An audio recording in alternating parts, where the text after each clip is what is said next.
Guys, welcome back to my channel. Welcome back to another video, and in today's video we'll be discussing Csec family and resource management.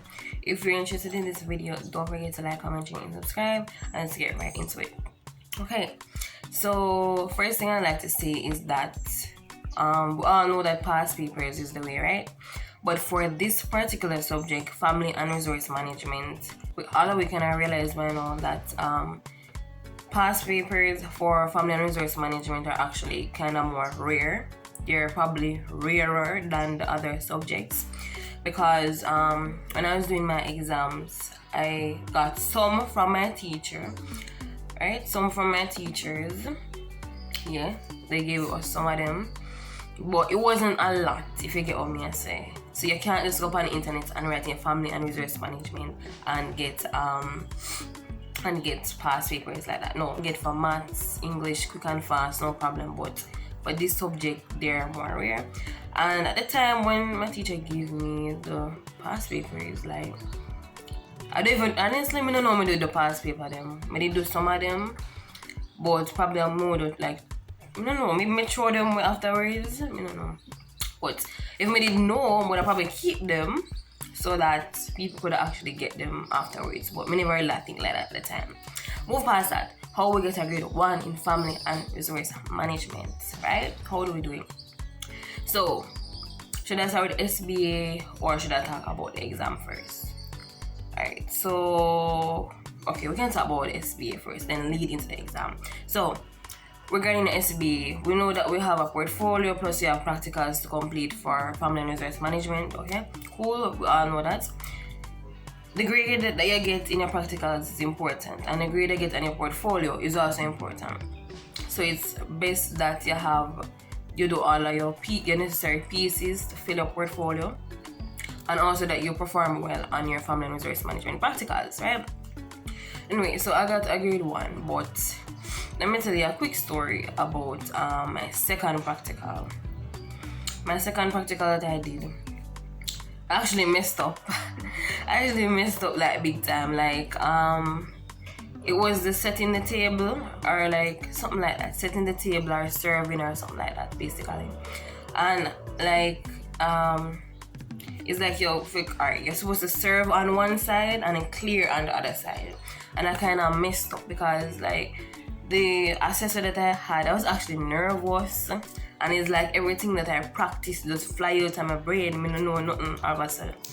But it never too bad, but I messed up with the clearing, and yeah, I think I served properly, but the clearing I never did do right because yeah. But anyway, I still got the grade 1, so we'll just move on from that. But I kind of messed up on a practical. Right? So I'm just saying that if you maybe messed up on one of your practicals or you messed up on maybe 1 or 2 portfolio pieces, don't kill yourself over it. It's me not feel like no, don't kill yourself over it like that. Right? So cool. So either way, you need to overall have a good SBA grade from your practicals and your portfolio. But I'm gonna try to say is that if you mess up 1 or 2 times, don't kill yourself over it. Don't. Anyway, so having a good SBA overall, your good practicals, your portfolio pieces, your practicals, them good, all of that. That is the first step to you getting that grade 1. You never do the exam yet, but that is the first step right there. Now, that's quick and simple. Let's move on to the actual paper what we need for family and resource management. For the paper 1, as I said, past papers are rare. We understand that by now, right? It's rare, so maybe a school have 1 and 2, but it's not something up on internet where they distribute like the maths and English. We established that part, but essentially what I used to pass my family and resource management exams was this book. So this was the book that I got in I got this book in from grade 10, right? I think yes, grade 10. So I used this book. And to be honest, I'm not even really write notes like that in a family and resource management. We just use the book here to study. See probably. So this is at the table of contents. And I just use this book. See values, goals, needs, all that stuff. I just use this book to study and me tell her say it carry me all the way.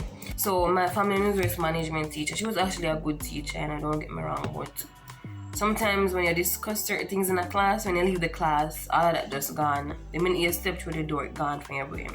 And so I had to resort to this book. But the thing about it is that my family and resource management teacher, she was teaching from this book. She literally was teaching from this book. Like, she was teaching from it, so it's best. Like, at the time I said, well, I'm if I don't know, so I have the book. So I just read the book. Right? And the family and resource management is not a challenging subject like that, but it doesn't mean that you should not put effort in it if you want to get a 1. Right? Cool. But anyway, I used this book to pass my exams for the paper 1. Just know your material, because as we say, if you're going to the exam, you never see a past paper before, anything like that. They can throw any question they want. Ensure that you know your material. Like, you see, as long as you study your material, follow the syllabus, you'll pass it easy, quick and fast. Like, even some of the questions are common sense. Ever you prepare that? Some of the questions are literally common sense. Like, the family and resource management can't compare to like biology in terms of the details and if you know. So it's an easier subject in a sense, but it don't mean you should not put effort. So you go in the exam knowing your material by studying and reading. If you have this book, you read it. If you have another family and resource management or home management, yes. If you have another type of book like this for this subject, you just read your book and go through and some questions, and just have some questions. Just be familiar with the terms. And even some of the terms, if you go to the exam and you don't know, I feel like you can probably make up something, and it would work out. So the key to passing is having good practicals, good portfolio, both of them equal, good SBA, going into the exam with knowledge of the subject, getting a textbook, or if you have your notes them, or you write it to somebody book, you have the picture, anything you have, you just use it and gather the information that you need, and you're going to exam and you pass.